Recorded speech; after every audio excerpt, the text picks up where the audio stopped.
Want to turn off the passcode on your Apple Watch? By turning this off, you won't need to enter a code every time you wear your watch.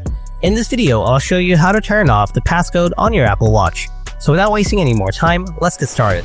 Method 1. On your Apple Watch, open the Settings app on your Apple Watch. Scroll down, tap Passcode, tap Turn Passcode Off.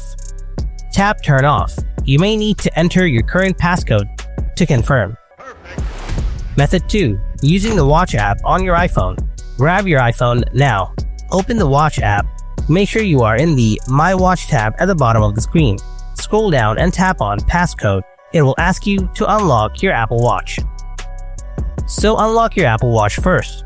Then tap Turn Passcode Off from your iPhone. Now tap Turn Off Passcode Lock from the pop-up. It will ask you to enter your current passcode on your Apple Watch. Look at your Apple Watch screen. Enter your passcode, and that's it. That's how you can turn off the passcode on your Apple Watch. Hope you found this video helpful. If you did, then drop a like and don't forget to subscribe to our channel for more tech tips and tutorials. And if you have any kind of questions, then ask me in the comment section below.